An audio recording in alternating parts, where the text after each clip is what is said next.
ആർക്കും നമ്മെ സഹായിക്കാൻ കഴിയാത്ത ചില പ്രത്യേക സിറ്റുവേഷനിലൂടെ ദൈവം നമ്മെ കടത്തിവിടും. എല്ലാ മനുഷ്യൻ്റെ ജീവിതത്തിൽ അങ്ങനത്തെ ഒരു സമയം ഉണ്ടാകും. ആളുകൾ ആഗ്രഹിച്ചാലും ആരെങ്കിലുമൊക്കെ സഹായിക്കാമെന്ന് പ്ലാൻ ചെയ്താലും സഹായിക്കാൻ പറ്റാത്ത സന്ദർഭങ്ങൾ. ഇസ്രായേൽ ജനം അതുപോലൊരു പ്രതിസന്ധിയോടെ കടന്നുപോയി. മിസ്രൈമിൽ നിന്ന് പുറത്തു വന്നു കഴിഞ്ഞപ്പോൾ ചെങ്കടലിൻ്റെ മുമ്പിൽ കൂടെ ദൈവം കൊണ്ടുവരികയാണ്. ചെങ്കടല് ക്രോസ് ചെയ്യാൻ പറ്റുകയില്ല. അതേസമയം തന്നെ രണ്ട് വശവും പർവ്വതങ്ങൾ നിറഞ്ഞിരിക്കുന്ന സ്ഥലം. പിന്നിൽ നോക്കിയപ്പോൾ ഫറവോയും സൈന്യവും അവർ കൊല്ലുവാനായി കടന്നു വരുന്നു. ഇത്തരത്തിലുള്ള പ്രശ്നത്തിലൂടെ മുന്നോട്ട് പോകാൻ പറ്റില്ല. രണ്ടു വശങ്ങളും പർവ്വതങ്ങൾ ഉയർന്നു നിൽക്കുന്നു. പിന്നിൽ ആക്രമിക്കുവാൻ ശത്രു അടുത്ത് നിൽക്കുന്നു. ഹല്ലേലൂയ. പിറുപിറുത്തു പോകാത്തവർ വളരെ ചുരുക്കമാണ്. നിരാശ വരാത്തവർ ചുരുക്കമാണ്. ഭയപ്പെടാത്തവരും ചുരുക്കമാണ്. ഇവിടെ ജനം ഭയപ്പെട്ടു, അവർ പിറുപിറുത്തു. ദൈവം അവരോട് പറഞ്ഞ കാര്യം ഇന്ന് നിങ്ങളോട് പരിശുദ്ധാത്മാവ് സംസാരിക്കാനായിട്ട് എന്നോട് പറഞ്ഞത്, യഹോവ നിങ്ങൾക്ക് വേണ്ടി ചെയ്യാനിരിക്കുന്ന രക്ഷ കണ്ടുകൊള്ളുവിൻ. പക്ഷെ നിങ്ങൾ ഭയപ്പെടാതെ ഉറച്ചു നിൽക്കണം. ദൈവമാണ് നിങ്ങളെ വിളിച്ചതെന്ന് നിങ്ങൾക്ക് ഉറപ്പുണ്ടോ? ഇതുവരെ കൊണ്ടുവന്നത് ദൈവമാണെന്ന് ഉറപ്പുണ്ടെങ്കിൽ, ഇത് ദൈവമാണെന്ന് ഉറപ്പിക്കാനായിട്ട് ദൈവം ചില അനുഭവങ്ങൾ വ്യക്തിപരമായ ജീവിതത്തിൽ നാളുകൾക്ക് മുൻപ് ദൈവം ചെയ്തു തരും. ഇപ്പം ഈജിപ്തിൽ വെച്ച് 10 ബാധകൾ ഇസ്രായേൽ ജനം കണ്ടവരാ, അവരെ തൊട്ടില്ല. ദൈവം നിങ്ങളുടെ അയൽവക്കത്തും നിങ്ങളുടെ കുടുംബത്തിലും ചാർച്ചക്കാരിലും പ്രിയപ്പെട്ടവരുടെയൊക്കെ മുമ്പിൽ വലിയ അനർത്ഥങ്ങൾ കടന്നു വന്നപ്പോൾ ദൈവം നിങ്ങളെ അത്ഭുതകരമായി വിടുവിച്ച ചില സാക്ഷ്യങ്ങളില്ലേ, അതിൽ ഉറച്ചു നിന്നോണം. ആ ദൈവം ഈ പ്രതിസന്ധിയിലും എന്നെ നിർത്താൻ ശക്തനാണെന്ന് ഉറച്ചു നിന്നോണം. നിരാശപ്പെടരുത്. ആ ജനത്തോട് പറഞ്ഞു, പുറപ്പാട് പുസ്തകം 14-ാം അധ്യായം 13-14 വാക്യമാണ് പറഞ്ഞത്. അതിന് മോശ ജനത്തോട്, ഭയപ്പെടേണ്ട, ഉറച്ചു നിൽപ്പിൻ, യഹോവ ഇന്ന് നിങ്ങൾക്ക് വേണ്ടി ചെയ്യാനിരിക്കുന്ന രക്ഷയെ കണ്ടുകൊള്ളുവീൻ. ആമേൻ. ഇന്ന് ഈ ചൊവ്വാഴ്ച ദൈവം നിങ്ങൾക്ക് വേണ്ടി ചില പ്രവൃത്തികൾ ചെയ്യാൻ ആഗ്രഹിക്കുന്നു. ഒരു ആമേൻ പറഞ്ഞേ. ആമേൻ. കർത്താവല്ല ചെയ്യാൻ പോകുന്നത്, കർത്താവ് ചെയ്യും. സാധ്യത വല്ലതും ഉണ്ടോ? ഒരു സാധ്യതയില്ല. ഒരു സാധ്യതയില്ലെങ്കിലും ദൈവം പറഞ്ഞത് അവൻ നിവർത്തിക്കും. ഭയപ്പെടാതെ ഉറച്ചു നിൽപ്പീൻ, യഹോവ ഇന്ന് നിങ്ങൾക്ക് വേണ്ടി ചെയ്യാനിരിക്കുന്ന രക്ഷ കണ്ടുകൊള്ളുവിൻ.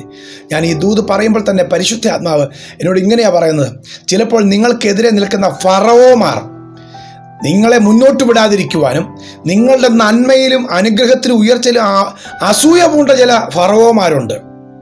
നിങ്ങളുടെ പിന്നിൽ നിങ്ങളെ ആക്രമിക്കാനായി കരുക്കൾ നിൽക്കുന്നവർ കാണും. ആമേൻ. ഞാൻ ദൂതായിട്ട് വിളിച്ചു പറയുകയാ. പക്ഷേ ദൈവം നിങ്ങൾക്ക് വേണ്ടി ചില അത്ഭുതങ്ങൾ ചെയ്യും. ആരൊക്കെ നിങ്ങളെ തകർക്കാൻ നോക്കിയോ അവർ ലജ്ജിതരായിത്തീരും. ദൈവം നിങ്ങളെ മാനിച്ചിരിക്കും. ശക്തമായി ദൈവം നിങ്ങളെ മുന്നോട്ട് കൊണ്ടുപോകും. ആമേൻ. വാഗ്ദത്തങ്ങളിലേക്ക് കൊണ്ടുപോകും. ഹല്ലേലൂയ. ഇവിടെ ഫറവോയും സൈന്യവും ദൈവം ഒരുക്കിയ കടലിൽ കുഴി വീണു. അപ്പം ചെങ്കടൽ, അതിൻ്റെ തിരമാലകൾ, ആ വെള്ളത്തിൻ്റെ ആർത്തലച്ചു വരുന്ന കാര്യങ്ങളൊന്നും ഇസ്രായേൽ ജനത്തിന് വേണ്ടിയായിരുന്നില്ല. ദൈവജനത്തെ പരിഹസിക്കാൻ വന്ന, തകർക്കാൻ വന്ന ശത്രുവിന് വേണ്ടിയായിരുന്നു. ആമേൻ. പറ, എൻ്റെ കുടുംബത്തിൽ ഈ ചെങ്കടൽ എനിക്ക് നന്മയ്ക്കാക്കി ദൈവം മാറ്റും. അതുതന്നെ ഈ ചെങ്കടലാണ് ശത്രുവിനെ ദൈവം നശിപ്പിക്കാൻ വെച്ചിരിക്കുന്നത്. ഹല്ലേലൂയ. ശത്രുവിനെ നശിപ്പിക്കുവാൻ, ശത്രുവിനെയും അല്ലെങ്കിൽ ഫറവോയും സൈന്യത്തെയും ചെങ്കടലിൽ തള്ളിയിട്ട ദൈവം. ആമേൻ. നിങ്ങളെ നശിപ്പിക്കുമെന്ന് പറഞ്ഞ തിരമാലകൾ നിങ്ങളെ ശത്രുവിനെ നശിപ്പിക്കാൻ ദൈവം ഉപയോഗിച്ചു. നിങ്ങളെ നശിപ്പിക്കില്ല, നിങ്ങളെ തൊടില്ല. ഹല്ലേലൂയ. ദിനവൃത്താന്തങ്ങളുടെ 2-ാം പുസ്തകം 20-ാം അധ്യായത്തിൻ്റെ 15-ാം വാക്യത്തിൽ യഹോശാഫാത്തിനോടും യഹൂദ ജനത്തോടും ദൈവത്തിൻ്റെ ആത്മാവ് പറയുകയാണ്, നിങ്ങൾ ഭയപ്പെടാതെ, ഇപ്രകാരം യഹോവ പറയുന്നു, ഈ വലിയ സമൂഹം നിമിത്തം നിങ്ങൾ ഭയപ്പെടരുത്, ഭ്രമിക്കരുത്. യുദ്ധം നിങ്ങളുടേതല്ല, ദൈവത്തിൻ്റെതത്രേ. ഹല്ലേലൂയ. നിങ്ങൾക്കെതിരെ പല ആളുകൾ പദ്ധതികളുണ്ടാക്കി, തന്ത്രങ്ങളുണ്ടാക്കി നിങ്ങളെ തകർക്കാനായി അടുക്കുന്നുണ്ടായിരിക്കാം. പക്ഷെ പേടിക്കരുത്, ദൈവം നിങ്ങൾക്ക് വേണ്ടി യുദ്ധം ചെയ്യും. ഭയപ്പെടാതെ ഉറച്ചു നിൽപ്പീൻ. 46-ാം സങ്കീർത്തനത്തിൽ കർത്താവ് പറയുന്നില്ലേ, മിണ്ടാതെ ഇരുന്ന് ഞാൻ ദൈവം എന്ന് അറിഞ്ഞുകൊള്ളുവീൻ, ഞാൻ ഭൂമിയിൽ യുദ്ധങ്ങളെ നിർത്തൽ ചെയ്യും.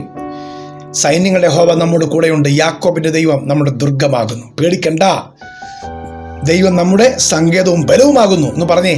ദൈവം എൻ്റെ സങ്കേതവും ബലവുമാകുന്നു, കഷ്ടങ്ങളിൽ ഏറ്റവും അടുത്ത തുണയാകുന്നു. ഭൂമി മാറിയാലും, പർവ്വതങ്ങൾ കുലുങ്ങി സമുദ്രമധ്യ വീണാലും, കോപം കൊണ്ട് വെള്ളം ഇരച്ചു കലങ്ങിയാലും പേടിക്കില്ല. എൻ്റെ ദൈവം എൻ്റെ സങ്കേതം. ഹല്ലേലൂയ. യെശയ്യാ പുസ്തകം 41 അധ്യായത്തിൻ്റെ 10 വാക്യത്തിൽ നമുക്ക് എല്ലാവർക്കും ധൈര്യം തരുന്ന ഒരു വചനമുണ്ട്. നീ ഭയപ്പെടണ്ട, ഞാൻ നിന്നോട് കൂടെയുണ്ട്. നീ ഭ്രമിക്കണ്ട, ഞാൻ നിന്റെ ദൈവമാണ്. ഞാൻ നിന്നെ സഹായിക്കും, ഞാൻ നിന്നെ ശക്തീകരിക്കും. എൻ്റെ നീതിയുള്ള വലങ്കരം കൊണ്ട് ഞാൻ നിന്നെ താങ്ങും. ആരും നിങ്ങളെ സഹായിക്കാനില്ലെങ്കിലും, ആരും കൈനീട്ടാനില്ലെങ്കിലും, ആർക്കും അതിന് കഴിയത്തില്ലെങ്കിലും ദൈവം നമ്മളെ സഹായിക്കാൻ കൂടെയുണ്ട്.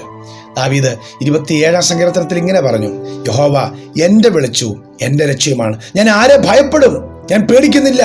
ഒരു സൈന്യം എൻ്റെ നേരെ പാളയമിറങ്ങിയാലും എൻ്റെ ഹൃദയം നിർഭയമായിരിക്കും. യഹോവയിൽ ആശ്രയിച്ച് ഉറച്ചിരിക്കും.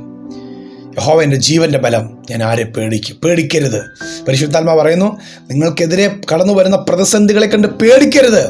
ദൈവം അത് നന്മയാക്കി മാറ്റും. ദൈവം സമാധാനം കൊണ്ടുവരും. ദൈവം സ്വസ്ഥത തരും. ശത്രുവിൻ്റെയും പകയൻ്റെയും പദ്ധതികളെ ദൈവം തകർക്കും. ആമേൻ. ഹല്ലേലൂയ. അത് ഏത് വിഷയത്തിലാണെങ്കിലും, നിങ്ങളുടെ കുടുംബത്തിലെ വിഷയത്തിലാണെങ്കിലോ, നിങ്ങളുടെ തലമുറയുടെ വിഷയത്തിലോ, നിങ്ങളുടെ സാമ്പത്തിക വിഷയത്തിലോ, നിങ്ങളുടെ വീടുമായിട്ടുള്ള ബന്ധത്തിലായിരിക്കാം, ഏത് വിഷയത്തിലാണെങ്കിലും, ഏതൊക്കെ ശത്രുക്കൾ പദ്ധതി ഉണ്ടാക്കിയാലും, ആരൊക്കെ വഴി തടസ്സപ്പെടുത്താൻ നോക്കിയാലും, ആരൊക്കെ നിങ്ങളുടെ നന്മകളെ അപഹരിക്കാൻ നോക്കിയാലും നിരാശപ്പെടണ്ട. ഭയപ്പെടാതെ ഉറച്ചു നിൽപ്പിൻ. യഹോവ നിങ്ങൾക്ക് വേണ്ടി ഒരു രക്ഷ ചെയ്യാൻ പോവുകയാണ്. ഹല്ലേലൂയ. ഞാൻ നിങ്ങൾക്ക് വേണ്ടി ഇപ്പോൾ പ്രാർത്ഥിക്കാൻ ആഗ്രഹിക്കുന്ന ഈ വചനം നിങ്ങൾ വിശ്വസിച്ച് ചേർന്ന് പ്രാർത്ഥിക്കണം. ഭയപ്പെടാതെ ഉറച്ചു നിൽപ്പിൻ. യഹോവ നിങ്ങൾക്ക് വേണ്ടി ചെയ്യാനിരിക്കുന്ന രക്ഷ കണ്ടുകൊള്ളുവിൻ. സ്വർഗീയ പിതാവേ, ഈ വചനം കേൾക്കുന്ന എൻ്റെ പ്രിയപ്പെട്ടവർ ഭയപ്പെടുത്തുന്ന പ്രതിസന്ധികളുമായി കർത്താവേ, അവരുടെ ജീവിതത്തെ നശിപ്പിച്ചു കളയും. ഞാൻ അവരെ പിന്തുടരും, പിടിക്കും, കൊള്ള പങ്കിടും. അവരെ എൻ്റെ വാളിന് ഇരയാക്കി തീർക്കുമെന്ന് ശത്രു പറഞ്ഞെങ്കിലും ആ ശത്രുവിനെയും പകനെയും മിണ്ടാതാക്കി അവനെ ചെങ്കടലിൽ തള്ളിയിട്ടിട്ട് തൻ്റെ ജനത്തിന് വാഗ്ദത്തം കൈമാറിയ ദൈവം ഇന്നും ജീവിക്കുന്നു. നിങ്ങൾ ഭയപ്പെടാതെ ഉറച്ചു നിൽപ്പീൻ എന്ന് പറഞ്ഞ കർത്താവെ, ആ ദൂത് ഈ മക്കൾക്ക് വേണ്ടി ഞാൻ പ്രഖ്യാപിച്ച് പ്രാർത്ഥിക്കുകയാണ്. കർത്താവ് അവർക്ക് വേണ്ടി ചെയ്യാൻ പോകുന്ന രക്ഷയ്ക്കായി സ്തോത്രം. ദൈവം വിടുവിക്കാൻ പോകുന്ന വിടുതലിനായി സ്തോത്രം. തുറക്കാൻ പോകുന്ന വാതിലുകൾക്കായി സ്തോത്രം. ചെയ്യാൻ പോകുന്ന അത്ഭുത സൗഖ്യത്തിനായി സ്തോത്രം. യേശുവിൻ നാമത്തിൽ തന്നെ ആമേൻ. ഈ ദൂത് നിങ്ങൾ ഏറ്റെടുക്കുക. യഹോവ നിങ്ങൾക്ക് വേണ്ടി വിടുതൽ ചെയ്യാൻ പോകുന്നു. ഈ മെസ്സേജ് നിങ്ങൾ കുറച്ച് പേർക്ക് പങ്കുവയ്ക്കുക, ഷെയർ ചെയ്യണം. ഇതിൻ്റെ ലിങ്കൊക്കെ ഷെയർ ചെയ്യണം. God bless you. Have A victorious day.